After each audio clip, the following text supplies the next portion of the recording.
அல்ஹம்துலில்லாஹ் வஸ்ஸலாத்து வஸ்ஸலாம் அலா ரசூலுல்லாஹ் அம்மா பாத். அஷ்ஹது லா இலாஹா இல்லல்லாஹ் வ அஷ்ஹது அன்ன முஹம்மதன் அப்துஹு வ ரசூலுஹு. அல்லாஹும்ம ஸல்லி அலா முஹம்மதின் வ அலா ஆலி முஹம்மதின் கமா ஸல்லைத அலா இப்ராஹீம வ அலா ஆலி இப்ராஹீம இன்னக ஹமீதுல் மஜீத். அல்லாஹும்ம பாரிக் அலா முஹம்மதின் வ அலா ஆலி முஹம்மதின் கமா பாரக்த அலா இப்ராஹீம வ அலா ஆலி இப்ராஹீம இன்னக ஹமீதுல் மஜீத். அளவற்ற அருளாளனும் நிகரற்ற அன்புடையவனுமாகிய அல்லாஹுவின் திருப்பெயரை கொண்டு ஆரம்பம் செய்கிறேன். சாந்தியும் சமாதானமும் நம்முடைய உயிரிலும் மேலான முகமது நபி ரசூலுல்லாஹி ஸல்லல்லாஹு அலைஹி வஸல்லம் அவர்கள் மீதும் அவருடைய குடும்பத்தார் மீதும் உற்றார் உறவினர்கள் மற்றும் சஹாபாக்கள் மற்றும் நம்முடைய அத்தனை பேரின் மீதும் உண்டாவதாக என்று பிரார்த்தித்தவனாக இந்த உரையை ஆரம்பம் செய்கிறேன். அல்ஹம்துலில்லாஹ், நிச்சயமாக எல்லா புகழும் அல்லாஹ்வுக்கே உரியது. நாம் அல்லாஹ்வை புகழுகிறோம், அவனிடமே உதவியும் தேடுகிறோம். அவன் யாரை நேர்வழியில் செலுத்தினானோ அவரை வழிகெடுப்பவர் யாரும் இல்லை. அவன் யாரை வழிகெடுத்தானோ அவரை நேர்வழியில் செலுத்துபவர் யாரும் இல்லை. நிச்சயமாக வணக்கத்துக்குரிய இறைவன் அல்லாஹ்வை தவிர வேறு யாரும் இல்லை. அவன் தனித்தவன், அவனுக்கு இணை அறவே இல்லை. மேலும் நிச்சயமாக முகமது ஸல்லல்லாஹு அலைஹி வஸல்லம் அவர்கள் அவனுடைய அடியாரும் தூதருமாய் இருக்கிறார்கள். மேலும் பேச்சுகளில் மிக சிறந்தது அல்லாஹுவினுடைய வேதமாகும். வழிமுறைகளில் மிக சிறந்தது நபிகள் நாயகம் ரசூலுல்லாஹி ஸல்லல்லாஹு அலைஹி வஸல்லம் அவர்களுடைய வழிமுறையாகும். காரியங்களில் கெட்டவை மார்க்கத்தில் புதிதாக சேர்க்கப்பட்டவை ஆகும். ஒவ்வொரு அனாச்சாரமும் நம்மை வழிகேட்டுக்கு நேராக கொண்டு செல்லும். அல்லாஹ் கூறுகிறான், நம்பிக்கையாளர்களே, நீங்கள் அல்லாஹுவை அவனுக்கு பயப்பட வேண்டிய முறையின்படி உண்மையாய் பயப்படுங்கள். முற்றிலும் அவனுக்கு வழிபட்டவர்களாக முஸ்லிம்களாகவே தவிர நீங்கள் இறந்துவிட வேண்டாம்.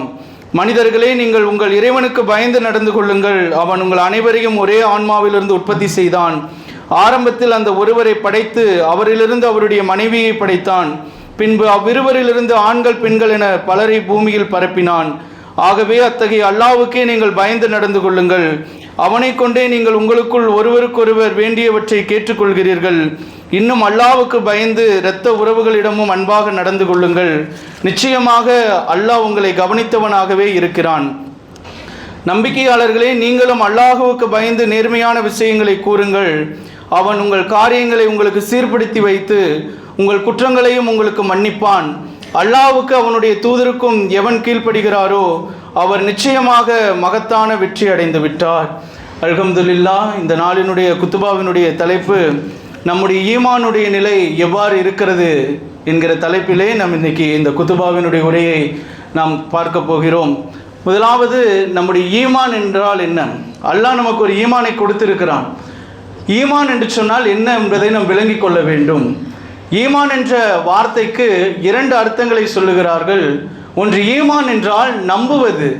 இரண்டாவது, உறுதியாக பற்றி கொள்வது.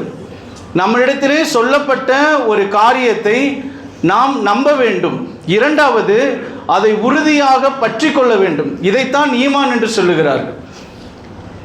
13 வருஷம் நபிகள் நாயகம் ரசூலுல்லாஹி ஸல்லல்லாஹு அலைஹி வஸல்லம் அவர்கள் இந்த பூமியிலே ஒரு உழைப்பு செய்தார்கள்.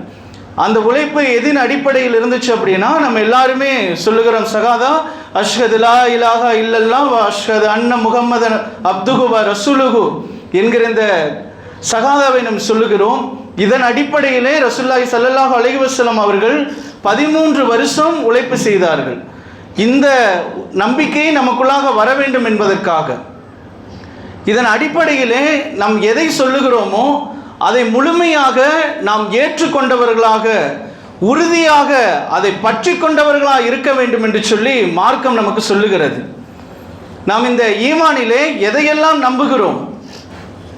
ஈமான் என்று சொன்னால் நம்புவது, உறுதியாக பற்றி கொள்வது. எதை நம்ப வேண்டும், எதை நாம் உறுதியாக பற்றி கொள்ள வேண்டும் என்று சொன்னால், ஈமானிலே நாம் 6 காரியங்களை உறுதியாக நம்ப வேண்டும். முதலாவது, நாம் அல்லாஹ்வை நம்ப வேண்டும். அல்லாஹ்வை எப்படி நம்ப வேண்டுமோ அந்த முறையிலே நாம் நம்ப வேண்டும். அல்லாஹ்வை தவிர வேறு எவரும் இல்லை, அல்லாஹ்வை தவிர வணக்கத்துக்குரிய இறைவன் வேறு யாருமே இல்லை என்பதை நாம் முழுமையாக நம்ப வேண்டும். இரண்டாவதாக, அல்லாஹ்வினுடைய மலக்குமார்களை நாம் நம்ப வேண்டும். அல்லாஹ் வானவர்களை கொண்டு சில வேலைகளை செய்கிறான் என்பதை நாம் நம்ப வேண்டும். மூன்றாவதாக அல்லாஹ் இந்த பூமிக்கு அனுப்பினதான மலக்குமார், அதாவது இறை தூதர்களை நாம் நம்ப வேண்டும். ஒவ்வொரு காலகட்டத்திலையும் அல்லாஹ் நபிமார்கள் இந்த பூமிக்கு அனுப்புனா, இருந்த மக்களுக்குள்ளேயே அல்லாஹ் நபிகளை தேர்ந்தெடுத்து அவர்களை இந்த சமுதாயத்துக்கு நபியாக்கினான். அந்த நபிமார்களை நாம் நம்ப வேண்டும். நாலாவதாக அந்த நபிமார்களுக்கு கொடுக்கப்பட்ட இறை வேதங்களின் மீது நாம் நம்பிக்கை கொள்ள வேண்டும். ஒவ்வொரு காலகட்டத்தில் ஒவ்வொரு சமுதாயத்தில் வாழ்ந்த மக்களுக்கு அல்லாஹ் சுப்ஹானஹு வ தஆலா அந்த நபியின் மூலமாக வேதத்தை கொடுத்தான். அந்த வேதத்தின் மீது நாம் நம்பிக்கை கொண்டவர்களாக இருக்க வேண்டும். ஐந்தாவதாக நமக்கு நடக்கிற எல்லா நன்மையான காரியங்களும் எல்லா தீமையான காரியங்களும் அல்லாஹ்வினுடைய புறத்திலிருந்து அது ஏற்கனவே விதியாக நியமிக்கப்பட்டிருக்கிறது என்பதை நாம் நம்ப வேண்டும். ஆறாவதாக நாம் நம்ப வேண்டியது மறுமையினுடைய நாளை நாம் நம்ப வேண்டும். சொர்க்கமும் நரகமும் நமக்கு இருக்கிறது என்பதை நாம் நிச்சயமாக நம்ப வேண்டும். இந்த 6 காரியங்களின் மீது யார் உறுதியான நம்பிக்கை கொள்கிறார்களோ அவர்கள்தான் ஒரு முஸ்லீமாக இருக்க முடியும். அல்லாஹ் குர்ஆனிலே கூறுகிறான், ஈமான் கொண்டவர்களே, இறை நம்பிக்கையுடையவர்கள் என்று சொல்லுகிறான். ஈமான் கொண்டவர்கள் என்று சொன்னால் இந்த 6 காரியங்களையும் அவர்கள் நம்ப வேண்டும். அல்லாஹ்வை தவிர வணக்கத்துக்குரியவன் வேறு யாரும் இல்லை என்பதிலே உறுதியான நம்பிக்கையுடையவர்களாக இருக்க வேண்டும். அல்லாஹ்வை தவிர வேறு யாரையும் அழைக்கக்கூடாது, வேறு எதன் பக்கமும் நாம் திரும்பக்கூடாது என்பதிலே நாம் உறுதியாக இருக்க வேண்டும். இதுதான் ஈமானுடைய அடிப்படையாக இருக்கிறது.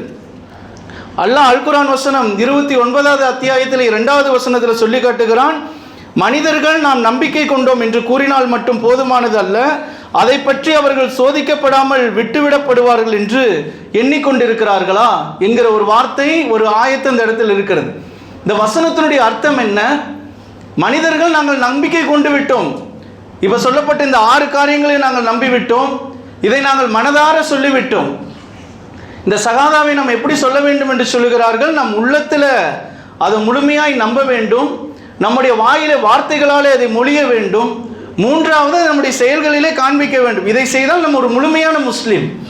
இப்படி ஒரு முழுமையான முஸ்லீமாக்கப்பட்டவர்களுக்கு அல்லாஹ் சொல்லுகிறான், இதையெல்லாம் செய்து விட்டோம், நாங்கள் நம்பிக்கை கொண்டவர்களாக, ஈமான் கொண்டவர்களாக, இறை நம்பிக்கையாளர்களாய் நாங்கள் ஆகிவிட்டோம் என்று சொல்லுகிறார்களே, அவர்களை பார்த்து அல்லாஹ் சொல்லுகிறான், இதையெல்லாம் நாங்கள் செய்துட்டோம், அதனால நாங்கள் சோதிக்கப்பட மாட்டோம் என்று சொல்லி மனிதர்கள் எண்ணிக்கொண்டார்களாம். இவர்களுக்கு முன்னிருந்தவர்களை எல்லாம் நிச்சயமாக நாம் சோதித்தே இருக்கிறோம். ஆகவே நம்பிக்கை கொண்டோம் என்று கூறுகின்ற இவர்களில் உண்மை சொல்பவர்கள் எவர்கள் என்பதை நிச்சயமாக அல்லாஹ் சோதித்து அறிந்து கொள்வான். அவ்வாறே இதில் பொய் சொல்பவர்கள் எவரும் என்பதையும் நிச்சயமாக அவனே சோதித்து அறிவான் என்று சொல்லி அந்த வசனங்கள் சொல்லுகிறது. அல்லாஹ்வின் தூதர் ஸல்லல்லாஹு அலைஹி வஸல்லம் அவர்கள் மறுமை நாளிலே ஒருவனை நரகத்தில் நுழைவதாக இருந்தால் அந்த நரகவாதி தெளிவாக எந்த ஒரு சந்தேகத்துக்கும் இடமில்லாமல் அவன் நம்புவான், நான் நிச்சயமாக இந்த நரகத்துக்கு தகுதியானவன் என்று சொல்லி. ஏனென்று சொன்னால் அல்லாஹ் ஒரு காரியத்தை தீர்மானித்து விட்டால் அதில் எந்த மாற்றமும் இருக்காது. அல்லாஹ் ஒரு காரியத்தை ஃபிக்ஸ் பண்ணிட்டான் அப்படின்னா அதில் எந்த சேஞ்சஸ் இருக்காது. ஒரு மனிதன் தான் நரகத்திலே நுழைவதாக இருந்தாலும் நான் அதற்கு தகுதியானவன் என்று சொல்லி ஏற்றுக்கொள்கிற மனநிலைமையிலே அவன் ஈமான் கொண்டவனாக இருப்பான். ஒருவன் சொர்க்கத்திலே நுழைகிறவனாக இருந்தாலும் அல்லாஹ் இந்த சொர்க்கத்திற்கு என்னை தகுதியுடையவனாய் ஆக்கி இருக்கிறான், ஆகவே இந்த சொர்க்கத்தில் என்னை நுழைய பண்ணுகிறான் என்பதிலே அவன் உறுதியான நம்பிக்கையுடையவனாய் இருப்பான். ஒருவன் இழிவுபடுத்தப்பட்ட நிலையில் இருந்தாலும் நான் இந்த இழிவுக்கு நான் தகுதியானவன், அல்லாஹ் இதை அனுமதித்திருக்கிறான் என்பதை முழுமையாக ஏற்றுக்கொண்டவனாய் இருக்க வேண்டும். இதுதான் ஈமானுடைய நிலை. அல்லாஹ் எதை அனுமதித்தாலும் அதை முழுமையாக ஏற்றுக்கொள்கிறவர்களாக இருக்க வேண்டும். அல்லாஹ் நம்மிடத்தில் எதிர்பார்க்கிற காரியம் என்னன்னா, நம்ம முஸ்லீம்களாக இருக்கிறோம், நம்ம அல்லாஹ்வுக்கு வழிபட்டு நடக்கிறவர்களாக இருக்கிறோம், அல்லாஹ்வுக்கு மாறு செய்யாதவர்களாக இருக்கிறோம், ஆகவே நமக்கு எந்த ஒரு சோதனையும் வராது, எந்த ஒரு பிரச்சனையும் நிகழாது என்று நாம் எண்ணிக்கொள்ளக்கூடாது. அல்லாஹ் சொல்லுகிறான், நிச்சயமாக நமக்கு சோதனைகள் இருக்கிறது இந்த பூமியிலே, இந்த சோதனையிலே நாம் வெற்றி பெறுகிறவர்களாக இருக்கிறோம். இந்த துனியாவிலேயும் ஆகிரத்திலேயும் அல்லாஹ் நமக்கு ஒரு வெற்றியை வைத்திருக்கிறான். அந்த வெற்றியை நாம் பெற்றுக்கொள்ள வேண்டுமானால் எதன் வழியிலே நாம் பெற்றுக்கொள்ள முடியும் என்று சொன்னால், ரசூலுல்லாஹி ஸல்லல்லாஹு அலைஹி வஸல்லம் அவர்கள் எந்த வாழ்க்கை வழிமுறையின்படி வாழ்ந்து காண்பித்தார்களோ அந்த வாழ்க்கை வழிமுறைகளை தான் நமக்கு வெற்றி இருக்கிறதே தவிர நாம் ஏதோ ஒரு வழியை தெரிந்தெடுத்து அதன்படி போகும் பொழுது நமக்கு அதில் வெற்றி இருக்காது. ரசூலுல்லாஹி ஸல்லல்லாஹு அலைஹி வஸல்லம் அல்லாஹ்வை எப்படி நம்ப சொன்னார்களோ அப்படி நம்ப வேண்டும். நாம் அப்படியாக ஈமான் கொள்ள வேண்டும். ரசூலுல்லாஹி ஸல்லல்லாஹு அலைஹி வஸல்லம் சஹாபாக்களுக்கு சொன்னாங்க, அவங்க கொஞ்சம் மாவை வச்சு அந்த மாவிலே அவங்க ரொட்டியை சமைத்து சாப்பிட வேண்டும் என்கிற நிலையில் இருக்கும் பொழுது, நீங்கள் அந்த பிசைந்த குழைத்த மாவுக்கு உப்பு இல்லை என்றாலும் நீங்கள் அல்லாஹ்வை அழையுங்கள் என்று சொல்லி கொடுத்தார்கள். உப்பு என்பது ஒரு சாதாரணமான விஷயம். வீட்டில் சப்பாத்தியோ ரொட்டியோ செய்யும் பொழுது இல்லை, கொஞ்சம் அளவு உப்பு போட்டால் போதும். நீங்கள் அந்த சிறிதளவு ஒரு 2 பிஞ்சு 3 பிஞ்சு அந்த சிறிய அளவு உப்பு உங்களுக்கு தேவையா இருந்தாலும் நீங்கள் அல்லாஹ்வை அழையுங்கள் என்று சொல்லி கற்றுக் கொடுத்தார்கள். மேலும் சொல்லுகிறார்கள், சகாபாக்களுக்கு தம்மை பின்பற்றினதான மக்களுக்கு ரசூலுல்லாஹி ஸல்லல்லாஹு அலைஹி வஸல்லம் சொன்னாங்க, நீங்கள் காலிலே அணிந்திருக்கிற உங்களுடைய செருப்பினுடைய வார் அருந்து போனால் கூட நீங்கள் அல்லாஹ்வை அழையுங்கள் என்று சொல்லி கொடுத்தார்கள். இதெல்லாம் சாதாரணமான சின்ன சின்ன விஷயங்கள். நம்ம யோசிக்கலாம், ஒரு சாதாரண உப்புக்காக அல்லாஹ்வை கூப்பிடணுமா? என்னுடைய செருப்பினுடைய வார் அவிழ்ந்து விட்டது, அருந்து போயிருச்சு, இதுக்காக நான் அல்லாஹ்வை கூப்பிடணுமா? இதற்குள்ளாக இருக்கிற ஆழமான காரியத்தை நாம் சிந்திக்க வேண்டும்.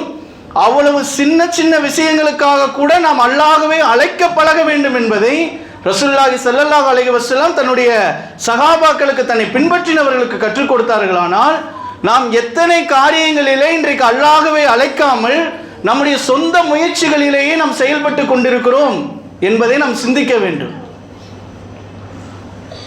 நம்ம எந்த ஒரு காரியத்தை செய்வதற்கு முன்பதாகவும் அல்லாஹ்வை அழைக்கிறோமா?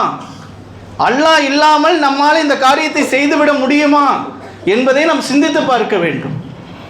நம்முடைய சொந்த முயற்சியினாலே நாம் எதையும் செய்ய முடியாது. அல்லாஹ்வினுடைய உதவி அதில் இல்லை என்றால் அதனால் நம்ம எந்த ஒரு பிரயோஜனத்தையும் அடைந்து கொள்ள முடியாது.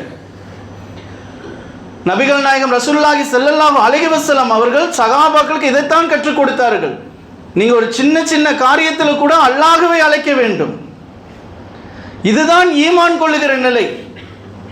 ஒரு சின்ன விஷயம்னா கூட அல்லாஹ்வை அழைக்கிறவர்களாக இருக்க வேண்டும். இப்படியாக அல்லாஹ்வை அழைத்து ஈமான் கொண்டதான அந்த சஹாபாக்களுடைய நிலை எப்படிப்பட்டதா இருந்தது அப்படின்னா, அவர்கள் சாதாரணமான ஒரு நிலையில் இல்லை. நல்ல வசதி வாய்ப்புகளோடு வாழ்ந்தவர்கள் இருந்தார்கள், நடுத்தரமான குடும்பத்தை சார்ந்தவர்கள் இருந்தார்கள், ஏழைகள் இருந்தார்கள். ஆனால் இந்த சகாதாவை ஏற்றுக்கொண்டு அவர்கள் முஸ்லீமாக்கப்பட்ட பிறகு அவர்களுடைய நிலை எப்படி ஆயிடுச்சு அப்படின்னா, அவர்களுக்கு கடுமையான பசியினுடைய நாட்கள் வந்தது, அவர்களுக்கு வறுமை வந்தது, அவர்கள் எதிரிகளினாலே அடிக்கப்பட்டார்கள், துன்புறுத்தப்பட்டார்கள், அச்சுறுத்தப்பட்டார்கள், கூட்டம் கூட்டமாக அல்லாஹ்வை ஏற்றுக்கொண்டவர்களை கொலை செய்தார்கள். இந்த சூழ்நிலையில் எல்லாவற்றிலேயும் தாங்கள் எதன் மீது ஈமான் கொண்டோமோ அதன் மீது உறுதியாக இருந்தார்கள். முஸஅப் இப்னு உமைர் என்கிறதான ஒரு சஹாபியை குறித்து நாம் அறிந்திருக்கிறோம். இந்த சஹாபி மக்கா நகரத்தில் இருந்த மிகப்பெரிய செல்வந்த குடும்பத்தை சார்ந்த ஒருவர். சாதாரணமான ஒரு பணக்காரர் என்று சொல்லப்படுகிற நிலை அல்ல, டாப் 10ல டாப் 5ல இருக்கக்கூடிய ஒரு மிகப்பெரிய பணக்காரர். அவருடைய வாழ்க்கை இஸ்லாத்தை ஏற்றுக்கொள்வதற்கு முன்பதாக எப்படி இருந்துச்சு அப்படின்னா, அவர் காலையிலே ஒரு ஆடையை உடுத்துவார், மதியத்திலே ஒரு ஆடையை உடுத்துவார், மாலையிலே ஒரு ஆடையை உடுத்துவார். அவர் ஒரு முறை பயன்படுத்தின ஆடையை திரும்பவும் பயன்படுத்த மாட்டார். அவர் காலையில் ஒரு நறுமண தைலத்தை அத்தர் போட்டுக்குவார், ஈவினிங்ல ஒரு வாசனை திரவத்தையும் பயன்படுத்துவார். இந்த முஸஅப் இப்னு உமைர் என்கிறதான இந்த சஹாபி ஒரு தெரு வழியாக கடந்து சென்று விட்டால், அவர் போனதுக்கு அப்புறம் கூட முஸஅப் தான் இந்த வழியா போயிருக்கிறான்னு சொல்ற அளவுக்கு அவர் பயன்படுத்தினதான அந்த வாசனை திரவியத்தினுடைய அந்த வாசனை அந்த தெருக்கள் முழுவதுமாக இருக்கும். இப்படி ஒரு நல்ல விலை உயர்ந்த வாழ்க்கை, செல்வந்தமான வாழ்க்கையை வாழ்ந்து வந்த இந்த மனிதர் ஒரு முறை ரசூலுல்லாஹி ஸல்லல்லாஹு அலைஹி வஸல்லம் அவர்கள் மூலமாக இந்த இஸ்லாம் என்கிறதான மார்க்கத்தை ஏற்றுக்கொண்டார். ஏற்றுக்கொண்டதுனால என்ன ஆயிடுச்சு அப்படின்னா, இவர் வீட்டிலிருந்து வெளியேறுகிற ஒரு நிலை வருகிறது. அவருடைய தாயாரிடத்தில் பேசுகிறார், நான் இப்படி இஸ்லாத்தை ஏற்றுக்கொண்டேன், நான் முகமதுனுடைய மார்க்கத்தை ஸல்லல்லாஹு அலைஹி வஸல்லம் அவருடைய மார்க்கத்தை நான் பின்பற்றுகிறேன், எனக்கு அதுதான் முக்கியம் அப்படின்னு அவர் சொல்றார். அப்போ அவங்க அம்மா சொல்றாங்க, நீ அந்த முகமதுவை பின்பற்றுவியானால் இந்த சொத்துல உனக்கு எந்த பங்கு இருக்கக்கூடாது, இன்றைக்கே நீ வீட்டை விட்டு வெளியே போயிடணும்னு சொன்னாங்க. அந்த நேரத்தில் அபிசீனியாவுடைய ஹிஜ்ரத்தினுடைய காலங்கள் நடக்கிறது. அப்போ அவர் அங்கிருந்து அந்த ஹிஜ்ரத் செய்து அங்கே போயிடுறார். போகும்பொழுது எப்படிப்பட்ட நிலையில் போனார்னா, அவர் உடுத்தி இருந்த சாதாரணமான ஒரு ஆடையிலே அங்கே இருந்து போயிடுறார். அதன் பிறகு அவர் தன்னுடைய வாழ்நாளிலே ஒரு நல்ல ஆடையை அவர் அணிந்தது கிடையாது.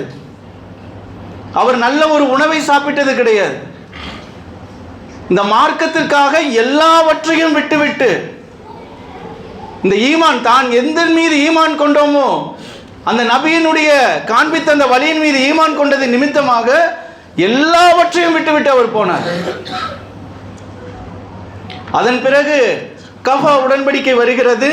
அந்த சமயத்திலே இப்போ மதீனாவுக்கு யாராவது ஒருத்தர் அனுப்பணும். மதீனாவில் போய் அவர்களுக்கு மார்க்கத்தை கற்றுக் கொடுவதற்கும், அவங்களுக்கு தொழுகை நடத்துவதற்கும், குர்ஆன் ஓதுவதை கற்றுக் கொடுப்பதற்கு யாரையாவது அனுப்பணும்னு இருக்கும் பொழுது, இந்த மார்க்கத்தை மதீனாவுக்கு எடுத்துச் செல்வதற்கு யார் இருக்கிறார் என்று சொல்லி யோசிக்கும் பொழுது, நபிகள் நாயகம் ரசூலுல்லாஹி ஸல்லல்லாஹு அலைஹி வஸல்லம் அவர்களுக்கு அடுத்த பிறகாக இந்த மார்க்கத்தை கொண்டு சேர்க்கிறதுக்கு ரசூலுல்லாஹ் சொன்னாங்க, நீங்க முஸஃபை அனுப்பிடுங்க அப்படின்னு சொல்லி. முதல் முறையாக ரசூலுல்லாஹ்வை பார்க்கறதுக்கு மதீனாவிலிருந்து வந்தவங்க வெறும் 10 பேர் தான். பெரிய பெரிய தலைவர்கள், மதீனாவினுடைய தலைவர்கள் 10 பேர் மட்டும் வந்தாங்க. நபிகள் நாயகம் அவர்களிடத்தில் கேட்குறாங்க, நீங்கள் வந்துருங்க, மதீனாவுக்கு வந்துருங்கன்னு கூப்பிடுறதுக்காக வந்திருக்கிறாங்க. ஏன்னா மக்காவில் ரசூலுல்லாஹி ஸல்லல்லாஹு அலைஹி வஸல்லம் அவ்வளோ கஷ்டங்களையும் துன்பங்களையும் பட்டுட்டு இருக்கிறாங்க. நீங்கள் எங்கள் கூட வந்துருங்கன்னு கூப்பிட வந்தவங்க 10 பேர் தான். இந்த 10 பேருடைய முஸஃப் ரலியல்லாஹு அன்ஹு அவர்களை ரசூலுல்லாஹி ஸல்லல்லாஹு அலைஹி வஸல்லம் அவங்க அனுப்பி வச்சிடுறாங்க. திரும்ப இரண்டாவது உடன்படிக்கைக்கு வரும் பொழுது மதீனாவில் இருந்த தலைவர்கள் 70 பேர் ரசூலுல்லாஹி ஸல்லல்லாஹு அலைஹி வஸல்லத்தை சந்திக்க வந்தாங்க. தலைவர்கள் மட்டும் 70 பேர். ஒரே மனிதனாக, எந்த ஒரு ஆடம்பரமோ எந்த ஒரு செல்வமோ இல்லாமல் தனியாக மதீனாவுக்குள் நுழைந்த முஸஅப் இப்னு உமைர் ரலியல்லாஹு அன்ஹு அவர்கள் அடுத்த உடன்படிக்கைக்கு அனுப்பினது 70 தலைவர்களை. தலைவர்கள் 70 பேர் இருப்பார்களானால் அங்கு இருந்த மார்க்கத்தை ஏற்றுக்கொண்ட கூட்டம் எவ்வளவு இருந்திருக்கும்? ரசூலுல்லாஹி ஸல்லல்லாஹு அலைஹி வஸல்லம் சொன்னாங்க, இப்போ நான் மதீனாவுக்கு வரேன்னு சொல்லி போனாங்க. மதீனாவிலே இஸ்லாமிய சாம்ராஜ்யம் ஏற்கனவே கட்டமைக்கப்பட்டு விட்டது. முஸஅப் இப்னு உமைர் ரலியல்லாஹு அன்ஹு அவர்கள் மதீனாவில் ஒரு மிகப்பெரிய இஸ்லாமிய சாம்ராஜ்யத்தை உருவாக்கிட்டாங்க. அவர்களுடைய தியாகம், இந்த ஈமானுக்காக அவர்கள் எடுத்துக்கொண்ட சிரமங்கள் இந்த மார்க்கத்தை மதீனா முழுவதுமாக பரப்புறதுக்கு உதவி செய்தது. அதன் பிறகு காலங்கள் கடந்து போகிறது.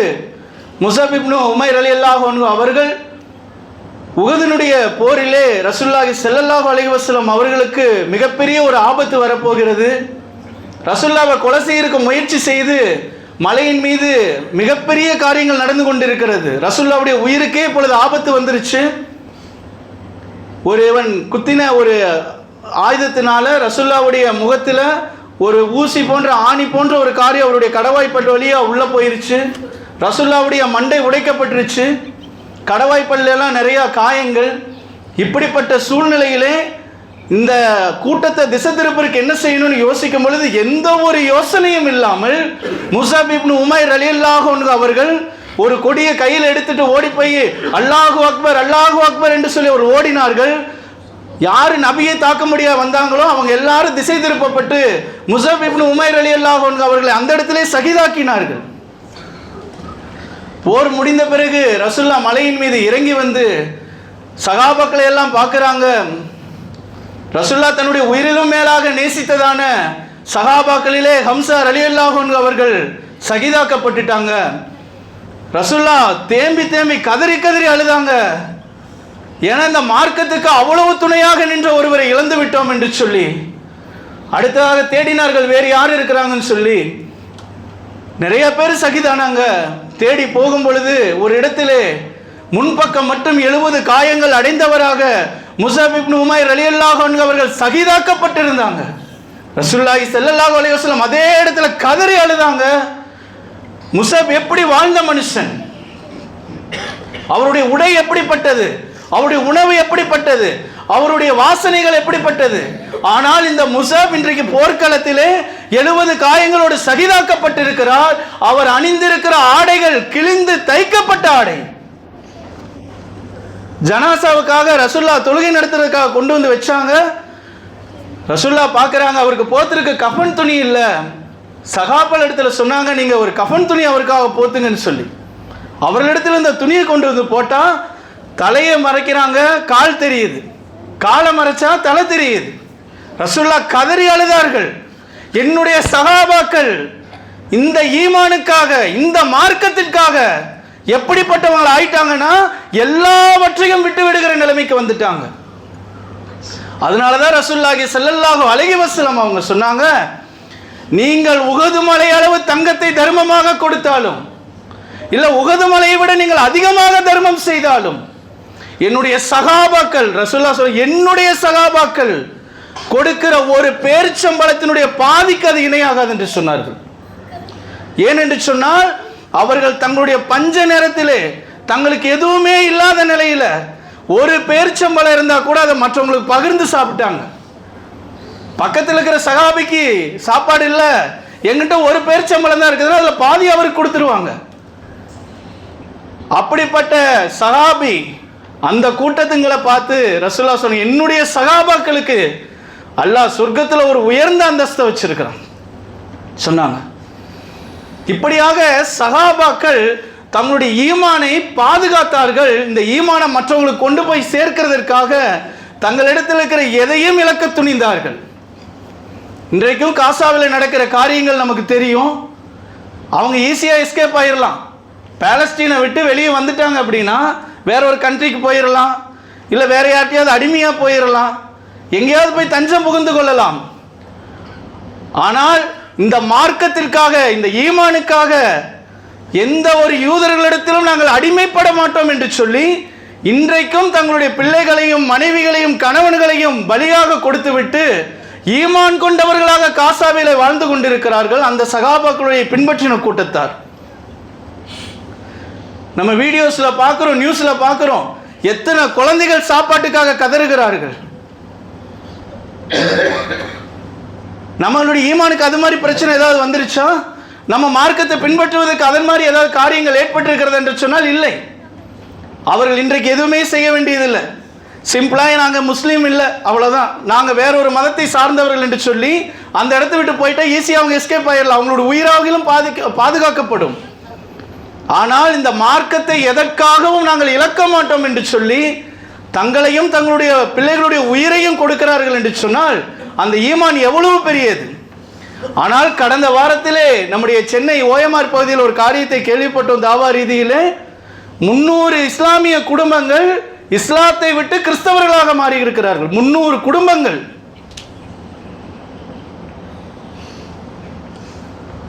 யார் இவர்கள்? வேற்று மதத்தை சார்ந்தவர்களா அல்லது வேற நம்பிக்கை உடையவர்களா? இல்லை, இவர்கள் ஒரு நாளிலே அஷ்ஹது லா இலாஹா இல்லல்லாஹ் என்று சொன்னவர்கள் இன்றைக்கு அந்த அல்லாவே இல்லை என்று சொல்லி போய்விட்டார்கள். ஆனால் இந்த ஈமானுடைய நிலை எப்படி போயிருச்சு?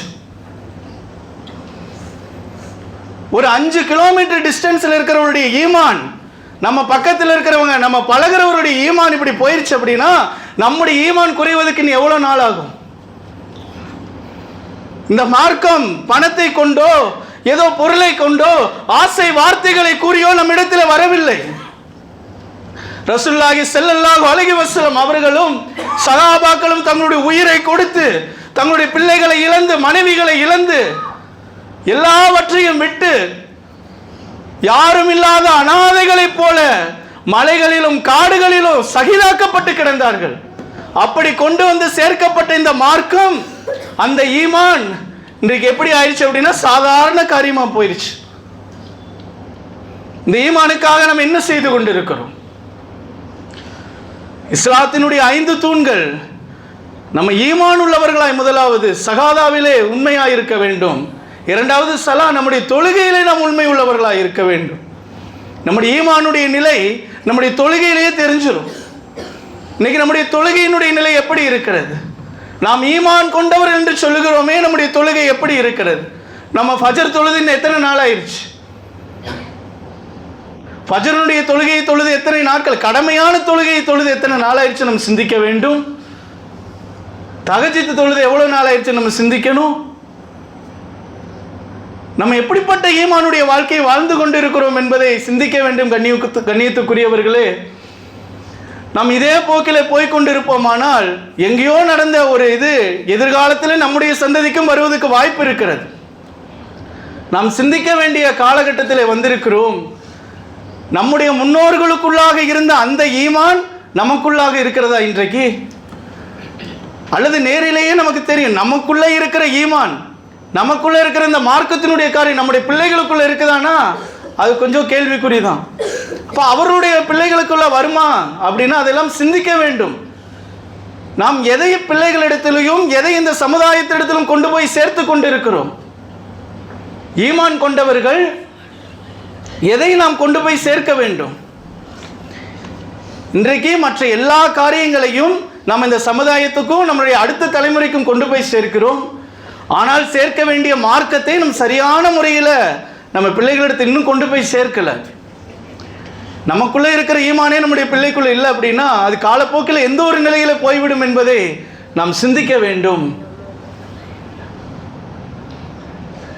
அப்படிப்பட்ட சிந்தனை உடையவர்களாக நாம் இருக்கும் பொழுது நம்முடைய ஈமான் ஒவ்வொரு நாளும் அதிகமாகும். ஈமானுடைய நிறையை குறித்து சொல்லுகிறார்கள், சில நேரம் குறையும், சில நேரம் உயரும். எப்பொழுது உயரும் என்று சொன்னால் நம்ம நல்ல அமல்களை சரியான முறையிலே நாம் செய்து கொண்டிருக்கும் பொழுது மட்டும்தான் அந்த ஈமான் நமக்குள்ளாக உயர்ந்து கொண்டே இருக்கும். இல்லை என்று சொன்னால் இந்த ஈமான் நம்மை விட்டு முழுவதுமாக போய்விடும். ஆகவே அல்லாஹ் சுப்ஹானஹு வ தஆலா நம்முடைய ஈமானை அதிகப்படுத்தும்படியாக அதிகமாய் நாம் துஆ செய்கிறவர்களாக இருக்க வேண்டும். அதற்கான நல்ல அமல்களை செய்வதிலே முயற்சி செய்கிறவர்களாக இருக்க வேண்டும். இரண்டாவதாக சயீத் இப்னு முஆப் என்கிறதான ஒரு சஹாபியை குறித்து சொல்லுகிறார்கள். இவர்கள் யார் என்று சொன்னால் மதீனா நகரத்தை சேர்ந்த ஒரு நபர். மதீனாவில் இருந்த அன்சாரிகளில் ஒருவர் இவர். மதீனாவிலே இஸ்லாத்தை ஏற்றுக்கொண்ட ஒரு நபர். இவர் இஸ்லாத்தை ஏற்றுக்கொண்ட பிறகு பத்ருனுடைய போர்க்களம், இஸ்லாத்தினுடைய முதல் போர் தொடங்குகிறது. ஹிஜ்ரத் செய்து 2வது வருஷத்திலே இது நடக்கிறது. இந்த 2வது வருஷத்தில் என்ன காரியங்கள் சம்பவிக்குது என்று சொன்னால், இப்போ போருக்கு தயாராகி போகணும். ரசூலுல்லாஹி ஸல்லல்லாஹு அலைஹி வஸல்லம் அவர்களோடு கூட இருக்கிறவர்கள் யார் என்று சொன்னால் பலவீனமானவர்கள், ஏழ்மையானவர்கள், சாதாரண நிலையில் இருக்கக்கூடியவர்கள். இப்போ இவங்களை கூப்பிட்டு போருக்கு போக முடியுமானா ரசூலுல்லாஹ்வுக்கே சந்தேகமாக இருக்குது, இவங்களை வச்சு எப்படி போர் செய்ய முடியும்னு சொல்லி. சரி, நம்ம ஒரு மசூரா பண்ணல, ஒரு ஆலோசனை கேட்கலாம் என்று சொல்லி தலைவர்கள் எல்லாம் கூப்பிட்டு ஆலோசனை கேட்கிறார்கள். அப்பொழுது அந்த இடத்துல சாத் இப்னு முஆத் ரலியல்லாஹு அன்ஹு அவங்க சொல்கிறாங்க, நீங்கள் ஒரு காரியத்தை செய்யுங்க ரசூலுல்லாஹ், எங்களுக்கு போர் செய்ய தெரியாது, எங்களுக்கு ஆயுதங்களை ஏந்த தெரியாது, எங்களுக்கு எதுவுமே தெரியாது, எங்களுக்கு ஒன்று மட்டும் தெரியும், நீங்கள் சொல்லிக் கொடுத்த அந்த ஒரே இறைவன் மீது நாங்கள் நம்பிக்கை கொண்டிருக்கிறோம், நீங்கள் காண்பித்து கொடுத்த அந்த வழிமுறையை நாங்கள் பின்பற்றுகிறோம். நீங்கள் போய் ஒரு கடலில் குதிச்சிங்கன்னா நாங்களும் பின்னாடியே வந்து அந்த கடலில் குதிச்சிருவோம். அவர் சொன்ன காரியம் அதுதான். நீங்கள் காண்பித்து கொடுத்த அந்த வழியை நாங்கள் பின்பற்றுவோம் ரசூலுல்லாஹ், நீங்கள் கடலில் விழுந்தால் நாங்களும் கடலில் விழுந்துருவோம், அவ்வளோதான். வெறும் 313 பேரை அழைத்து கொண்டு பத்ருனுடைய போர்க்களத்தில் போய் நிற்கிறார்கள். எதிரிகள் 1000க்கும் அதிகமானவர்கள், 100 ஒட்டகங்கள் 100 குதிரைகள் என்று சொல்லி திரள் கூட்டமாக இருக்கிறார்கள். வெறும் 313 பேர் மட்டும் இருந்தார்கள். ரசூலுல்லாஹி ஸல்லல்லாஹு அலைஹி வஸல்லம் இந்த சகாபாக்களுடைய நிலையை பார்த்து, தன்னுடைய நிலையை பார்த்து அல்லாஹ்வினிடத்தை அழுது துஆ செய்தார்கள். எல்லாம் இந்த போர்க்களத்திலே உன்னை அல்லாமல் வேறு யாரும் எங்களுக்கு உதவி செய்ய முடியாது, எதிரியினுடைய படை பெருசா இருக்குது, எங்களுக்கு உதவி செய்யறதுக்கு யாருமே இல்லை என்று சொன்ன பொழுது அல்லாஹ் சுப்ஹானஹு வ தஆலா வானத்திலிருந்து 1000 மலக்குமார்களை இறக்கினான். எதிரிகளுடைய படை எங்க போச்சுனே தெரியல. அப்படி பத்ருனுடைய போர்க்களத்தில் ஒரு வெற்றியை அல்லாஹ் சுப்ஹானஹு வ தஆலா முதல் போரிலே இந்த வெற்றியை கொடுத்தான்னா காரணம் என்ன? அந்த சகாபாக்கள் ஈமான் கொண்டார்கள். எதின் மீது ஈமான் கொண்டார்கள் என்று சொன்னால் ரசூலுல்லாஹி ஸல்லல்லாஹு அலைஹி வஸல்லம் எதை கற்றுக் கொடுத்தார்களோ அதன் மீது முழுமையான ஈமான் கொண்டாங்க. ரசூலுல்லாஹ்வுடைய வார்த்தைகளின் மீது ஈமான் கொண்டாங்க. அவர் ஓதி காண்பித்த அந்த குர்ஆன் வசனங்களின் மீது ஈமான் கொண்டாருங்க. இந்த ஈமானை கொண்டு அல்லாஹ் அந்த போர்க்களத்திலே வெறும் 313 பேரை கொண்டு 1000 பேருக்கும் அதிகமான போர் வீரர்களை விரட்டி அடித்தான் அல்லாஹ். காரணம் ஈமான். இன்றைக்கு சாதாரண சின்ன சின்ன விஷயங்களிலே கூட நம்மளால வெற்றி பெற முடியவில்லை, அதில் நாம் தோல்வியை சந்தித்துக் கொண்டிருக்கிறோம் என்று சொன்னால் நம்முடைய ஈமானை சரிப்படுத்தினால் நிச்சயமாக நம்முடைய எதிரியோ நமக்கு முன்பதாக இருக்கிற பெரிய பிரச்சனைகளோ எல்லாம் சாதாரணமான விஷயங்களாய் நம்மளை விட்டு போய்விடும். பெரிய போர் செய்ய வேண்டும் என்கிற அவசியம் கிடையாது. அல்லாஹ்வே நமக்காக அந்த போரை செய்து அதில் நமக்கு வெற்றியை கொடுக்கிறவனாக இருப்பான். நம்முடைய ஈமானை பலப்படுத்திக் கொள்வோம். அல்லாஹ் சுப்ஹானஹு வ தஆலா நமக்கு உதவி செய்வானாக. வாஹிரு தஹ்வானா அல்ஹம்துலில்லாஹி ரப்பில் ஆலமீன்.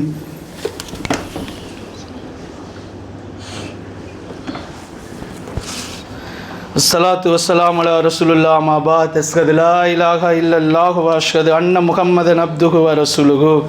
அல்லாஹும்ம ஸல்லி அலா முஹம்மதின் வ அலா ஆலி முஹம்மதின் கமா ஸல்லைத அலா இப்ராஹீம் வ அலா ஆலி இப்ராஹீம் இன்னக ஹமீதுன் மஜீத்.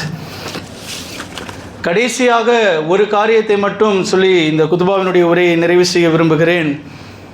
இப்ராஹிம் அலைஹிஸ்ஸலாத்தை குறித்து நம்ம எல்லாருக்குமே தெரியும்.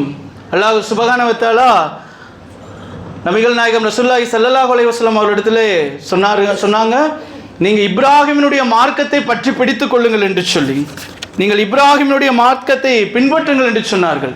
அந்த இப்ராஹிம் அலைஹிஸ்ஸலாம் அவர்களுடைய மார்க்கம் எப்படிப்பட்டது, அவர்களுடைய ஈமான் எப்படிப்பட்டது அப்படின்னா நம்ம எல்லாருக்குமே தெரியும்.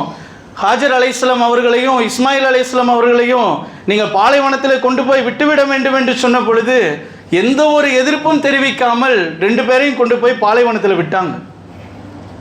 அல்லாஹ் அவர்களை பாதுகாத்துக் கொள்வான், அல்லாஹ் அவர்களுக்கு செய்ய வேண்டிய எல்லா கடமைகளையும் செய்து விடுவான் என்று சொல்லி முழு ஈமானையும் அல்லாஹ்வின் மீது வைத்திருந்தார்கள். இரண்டாவதாக தன்னுடைய சொந்த மகனையே பலியாக கொடுக்க வேண்டும் என்று சொல்லி ஒரு சூழ்நிலை வந்த பொழுதும் இப்ராஹிம் அலைஹிஸ்ஸலாம் எதை குறித்தும் யோசிக்கல, எதன் மீதும் சந்தேகப்படலை. அல்லாஹ் சொல்லிட்டானா நிச்சயம் அதை நிறைவேற்றிடணும் என்று சொல்லி உடனடியாக தன்னுடைய மகனை பலியாக்குவதற்காக கடந்து போனாங்க. இதெல்லாம் கேட்கறதுக்கு ஏதோ கதைகளைப் போல, ஏதோ சம்பவங்களைப் போல இருக்கலாம். ஆனால் இப்ராஹிம் அலைஹிஸ்ஸலாம் அந்த நாட்களிலே அதிகமான கூட்டத்தார் இந்த ஈமானை ஏற்றுக்கொண்டவர்கள் அல்ல. தன்னுடைய சொந்த குடும்பத்திலேயே ஈமானை ஏற்றுக்கொள்ளாதவர்கள், இந்த மார்க்கத்தை ஏற்றுக்கொள்ளாதவர்கள் இருந்தார்கள். ஒரு சின்ன கூட்டத்தில் இந்த ஈமானை ஏற்றுக்கொண்ட அந்த இப்ராஹிம் அலைஹிஸ்ஸலாம் அவர்கள் அல்லாஹ்வின் மீது எப்படிப்பட்ட நம்பிக்கையும் ஈமானும் கொண்டவங்களா மாறினாங்க அப்படின்னா, அல்லாஹ் எதை சொன்னாலும் அதை நிறைவேற்றுவதற்கு தகுதியுடையவங்களா மாறினாங்க, தகுதியாகிட்டாங்க. அவங்க அல்லாஹ்வின் மீது அவ்வளவு நம்பிக்கையுடையவங்களா ஆனாங்க. ஒவ்வொரு சகாபாக்களும் ஒவ்வொரு நபிமார்களும் அல்லாஹ்வின் மீது வைத்திருந்த ஈமான் எவ்வளோ பெருசு அப்படின்னா, அல்லாஹ் எதை சொன்னாலும் அதை செய்யறதுக்கு தயங்காமல் செஞ்சாங்க. மனைவியை கொண்டு போய் பாலைவனத்தில் விடணுமா விட்டாங்க, பிள்ளைகளை பலியாக கொடுக்கணுமா விட்டாங்க. ஆனால் இன்றைக்கு முஸ்லீம்களாக இருக்கிற நமக்கு அல்லாஹ் இப்படி எந்த கட்டளையும் கொடுக்கல. மனைவியை பாலைவனத்தில் விட்டுறணும், பிள்ளைகளை கொண்டு போய் பலி கொடுக்கணும், இல்லை நீங்கள் எல்லாத்தையும் விட்டுட்டு போயிடணும், இதெல்லாம் அல்லாஹ் நமக்கு எதையுமே சொல்லவில்லை. நாம் நல்ல அமல்களை செய்தால் போதும் நம்முடைய ஈமான் பாதுகாக்கப்படும். கடைசியாக இன்றைக்கு நம்மை சுற்றி நடக்கிற பல்வேறு விதமான காரியங்கள் இருக்கிறது. நம்ம உடம்புல காலில் ஒரு புண்ணு வந்துருச்சு, காலில் அடிபட்டுருச்சு அப்படின்னா நம்முடைய முழு உடலுக்கும் அது பாதிப்பு. கண்ணில் அடிபட்டால் நம்ம முழு உடம்பும் கஷ்டப்படுது. சக முஸ்லீம் ஒருவர் பாதிக்கப்படும் பொழுது நிச்சயமாக அந்த பாதிப்பு நமக்கும் இருக்க வேண்டும். நம்மோடு கூட ஈமான் கொண்ட ஒரு நபர் பாதிக்கப்படுவாரானால் நமக்கும் அந்த வலி இருக்கணும். அதனால தான் ரசூலுல்லாஹி ஸல்லல்லாஹு அலைஹி வஸல்லம் சொன்னாங்க, உங்கள் பக்கத்து வீட்டிலே ஒருவர் பசியாக இருக்கும் பொழுது நீங்கள் வயிறு நிறைய உண்ணாதீர்கள் என்று சொன்னாங்க. ஏன் அப்படின்னா அவர் ஈமான் கொண்டவர். ஈமான் கொண்டவர் ஒருவர் பசியாக இருக்கும் பொழுது நீங்கள் வயிறார சாப்பிடக்கூடாது, நீங்கள் அவங்களுக்கும் கொடுக்கணும்னு சொன்னாங்க. இன்னைக்கு எத்தனை மக்கள் ஈமான் கொண்ட காசாவில் இருக்கிற மக்கள் இன்றைக்கு பசியோட கஷ்டப்படுறாங்க. இன்னைக்கு அவங்க போர்க்காலத்தில் போராட முடியாத அளவுக்கு உடலினுடைய வலிமையெல்லாம் இழந்து போய்விட்டார்கள். நம்மளால எதையுமே செய்ய முடியலைனாலும் அவங்களுக்காக அல்லாஹ்விடத்தில் துஆவாகிலும் செய்ய வேண்டும். ஏதோ நியூஸில் எல்லாம் ஸ்க்ரோல் பண்ணி ஒவ்வொரு ரீல்ஸாக பார்க்குற மாதிரி பார்த்துட்டே போயிடக்கூடாது நம்ம. ஏன்னால் நம்மை போல ஈமான் கொண்டவர்கள் இன்னைக்கு அவங்களுடைய ஈமானுக்கு பிரச்சனை வந்திருக்கிறதை போல, சோதனைகள் வந்திருக்கிறதை போல நாளைக்கு நமக்கும் வந்து விடலாம். நம்முடைய சகோதரர்கள் நம்மோடு கூட ஈமான் கொண்டவர்கள் பாதிக்கப்படும் பொழுது அவர்களுக்காக துஆ செய்ய வேண்டியது நம் மீது கடமையாக இருக்கிறது. ஆகவே காசா மக்களுக்காக அதிகமாய் துஆ செய்யுங்கள். அல்லாஹ் சுப்ஹானஹு வ தஆலா நம்மளுடைய ஈமானை அதிகமாய் பலப்படுத்துவானாக. இம்மையிலும் மறுமையிலும் நமக்கு உயர்தரமான அந்தஸ்துகளை வழங்குவானாக. நம்முடைய ஈமானின் மூலமாக அல்லாஹ் சுப்ஹானஹு வ தஆலா மறுமையிலே ஜன்னத்துல் ஃபிர்தௌஸ் என்கிறதான உயர்ந்த நிலையிலே நம்மை உயர்த்தி வைப்பானாக. நம்ம கேட்டதன்படியாக அமல் செய்யக்கூடியதான பாக்கியத்தை நம் அனைவருக்கும் அல்லாஹ் சுப்ஹானஹு வ தஆலா தந்தருள்வானாக. வாஹிரு தக்வானா அல்ஹம்துலில்லாஹி ரப்பில் ஆலமீன். அஸ்ஸலாமு அலைக்கும் வரஹ்மத்துல்லாஹி வபரகாத்துஹு.